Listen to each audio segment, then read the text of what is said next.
We are continuing on with our succession of stories, Glooskap's Country and Other Indian Tales by Cyrus Macmillan, 1922. So, well over 100 years ago.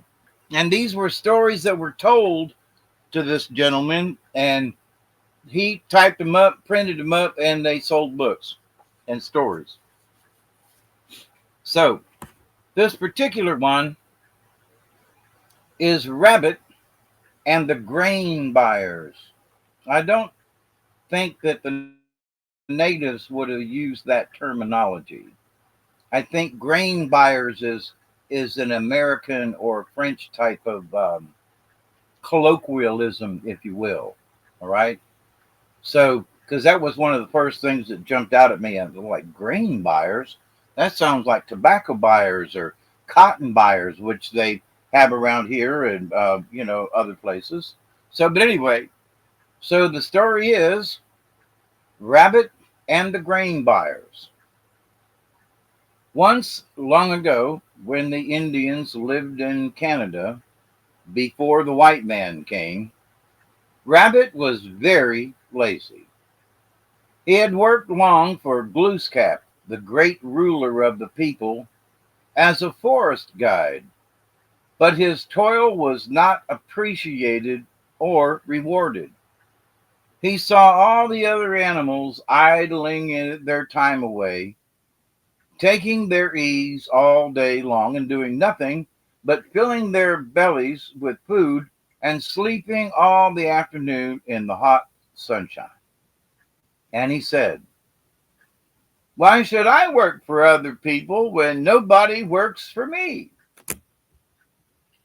I will take mine ease like all the other animals." So he sulked in his little house for a long time and could not be coaxed or driven to do any work. But as he was a lonely fellow who always lived by himself with very few friends in the world, except little children, he soon got tired of this lazy life. For by nature he was industrious and energetic, and he always liked to be doing something or prowling alone in the forest. So he said, "I must find some work to do, or I shall surely lose my wits. But it must be labor that brings profit to myself and not to other people." For a long time, Rabbit puzzled his brains, thinking on a business or a profession to follow, but nothing seemed to be to his liking. At last, one day, he saw some Indians trading skins and knives. One was selling and the others were buying, and they seemed to be making a great deal of money without doing very much work. Rabbit thought that here indeed was an easy way to make a living. Then he saw a duck coming along carrying a basket of eggs. He said to Duck, "How you get along in the world? You seem to do nothing but eat and cackle and swim in the pond. You never seem to work." And Duck said, "I lay eggs and I sell them in exchange for corn. Why don't you lay eggs? It is all very easy." But Rabbit knew that Duck was only laughing at him and that he was not meant to make a living in that way. Then he met Bee on the forest path and said, "How do you make a living, you wandering bee? You do nothing but gad about all day long, going from flower to flower, dressed in your good clothes of yellow and black, and always singing your tuneless song." And Bee said, "I make honey and wax and sell them." I have a great store for sale now. Why don't you do as I do? I am always happy. I always sing at my work. And what's more, my song is not tuneless. And just for your impudence, take that. And so saying, he stung Rabbit on the nose and went on his way, singing his droning song. Rabbit rubbed his nose in the earth to ease his pain, and he swore vengeance on Bee, for he knew that Bee too was only laughing at him. But he could think of no way to make an easy living, for he had nothing to sell but his coat, and he could not very well barter for that, for winter would soon be coming on. He was very angry and troubled, and he envied Duck and Bee for their good fortune because of their eggs and honey and wax. At last he thought of the Indians he had watched buying and selling skins. I have it, he cried. I have it. I will become a great merchant. I will be a great trader. I will live on a farm where they grow corn and vegetables, and I will steal them and sell them to the other animals, and thereby make a great store of money. I shall be very rich in a short time.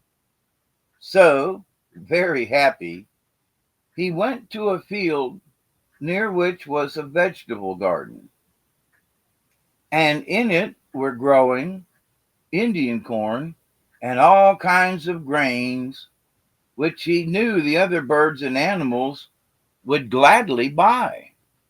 So he made a sign and put it up in front of his house, and it said, Buy Rabbit's corn, the best in all the land.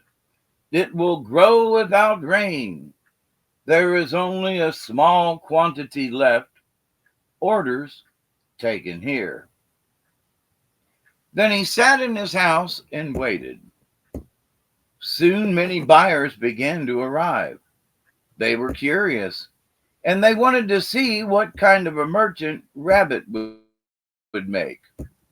Rabbit explained to them that he was only an agent, that they must pay him their money, and he would take it to the farmer and deliver their grain at his house 1 week from that day. The buyers paid him the money and went away, for they were afraid the farmer would kill them if they went themselves for the corn. They left a great store of money with Rabbit. That night, when the moon rose over the hills, Rabbit went to the field of corn nearby.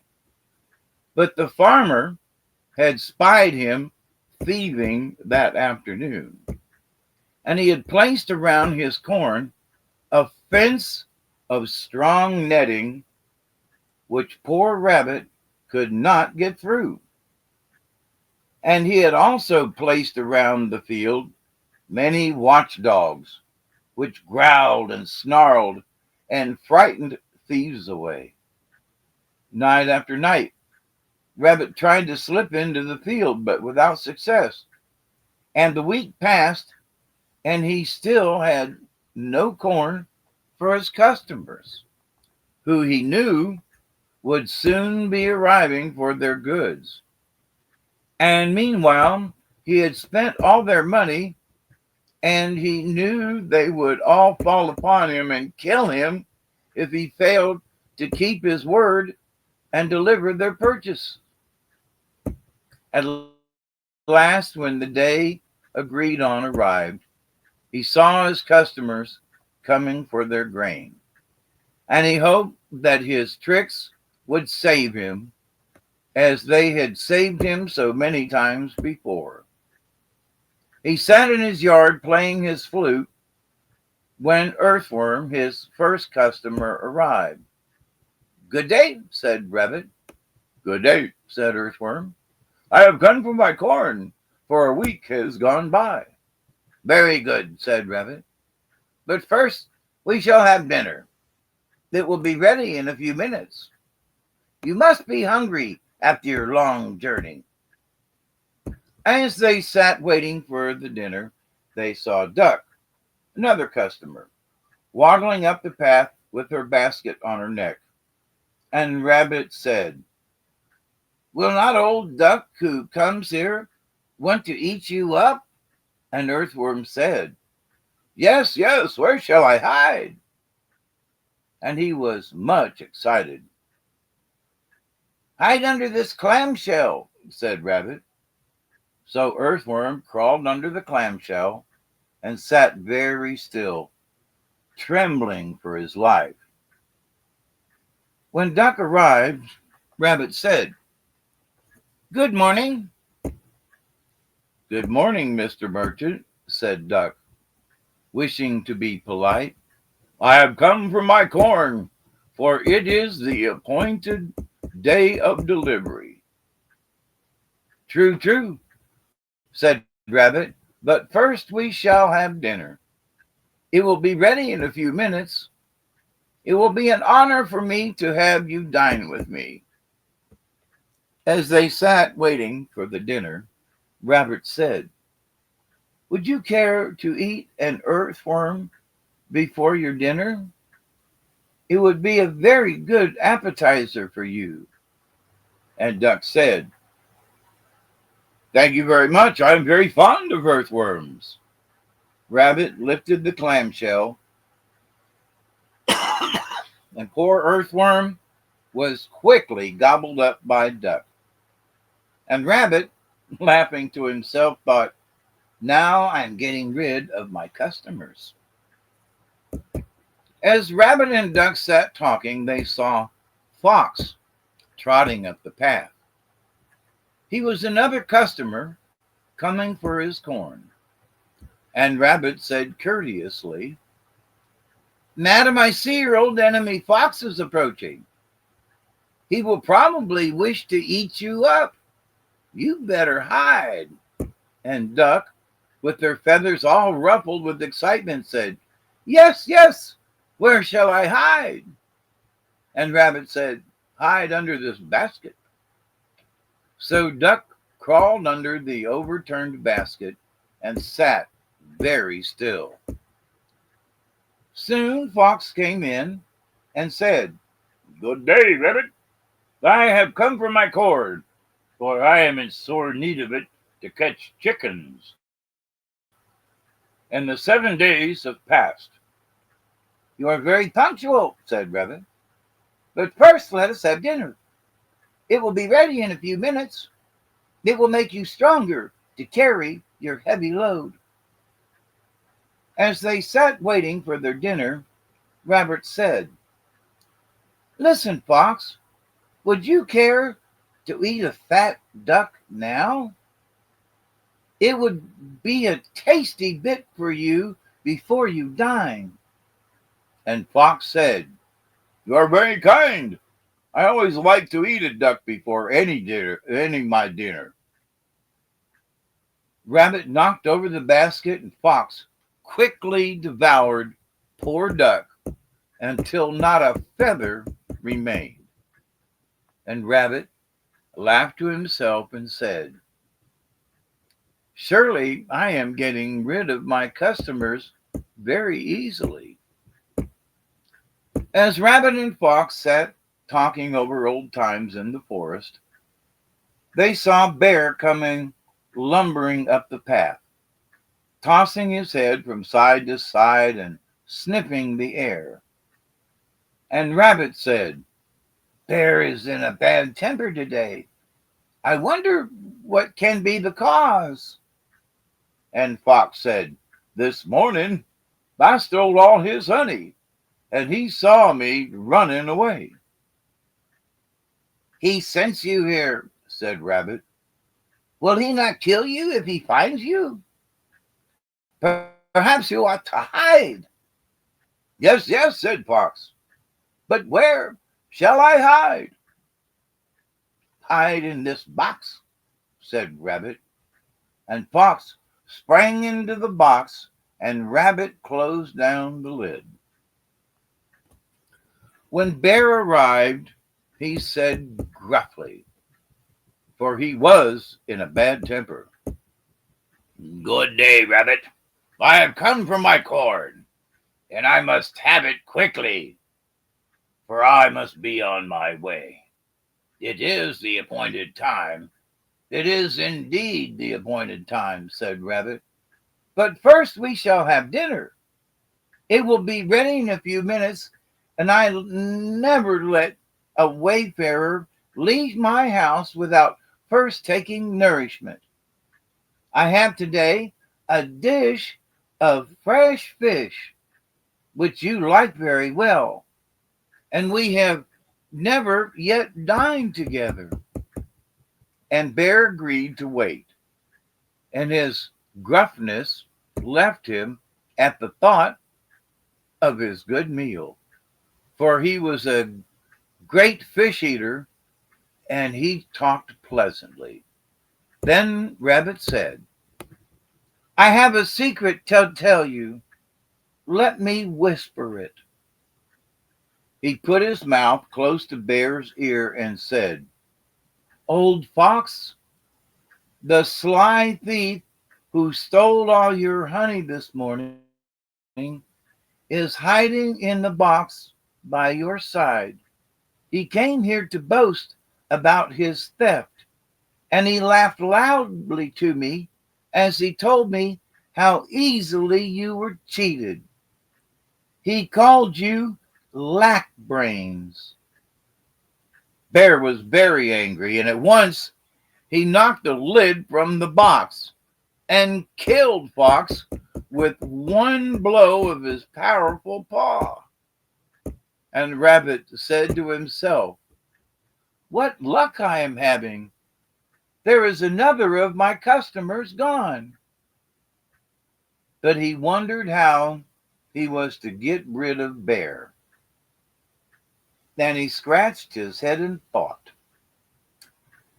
While Bear and Rabbit sat talking, they saw Rabbit's last customer, the hunter, coming along.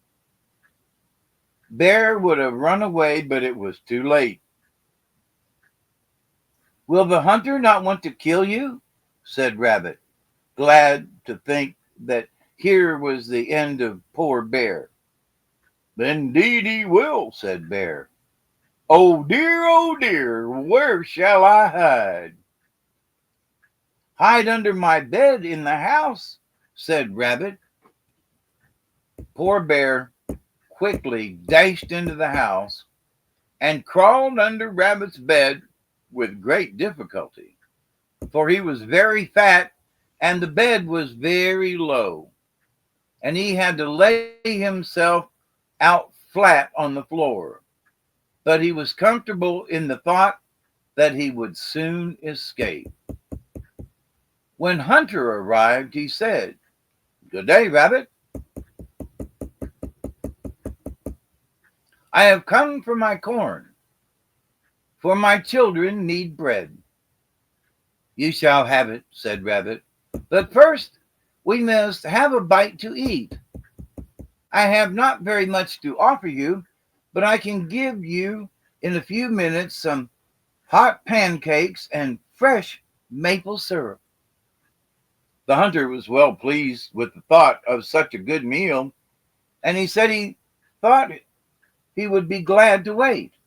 And then Rabbit said, "Would you like some bear meat for your children and a good warm bear skin for your hearth?" Then the hunter said, "Indeed I would, but in these days such luxuries are hard to find." And Rabbit said, "Oh no, they are not. Under my bed in my house, a good fat bear is hiding. He is lying flat on his back, and you can easily kill him." Hunter hurried to the house, and sure enough, there he found Bear hiding under the bed, flat upon his back. He killed him with a blow and skinned him and cut him up into small pieces and put the meat and the skin into a bag to take home to his children. But while he was about it, Rabbit slipped away into the forest, saying to himself, "Now I've got rid of all of my customers and I am safe. But the life of a merchant is not to my liking. I will not be a trader any more. I will gather corn for myself, but not to sell to others." And he ran quickly away and hid himself in the dense thicket. When the hunter went to look for Rabbit, he could not find him, nor was he able to find his grain. And although he thought he had fared pretty well by getting so much bear meat, he swore vengeance on Rabbit for his deceit. And to this day, he searches for him. And if he meets him, he will not let him escape. And Rabbit lives by himself and keeps away from the hunter as far as he can, for he fears him because of the trick he played upon him in the olden days. The end.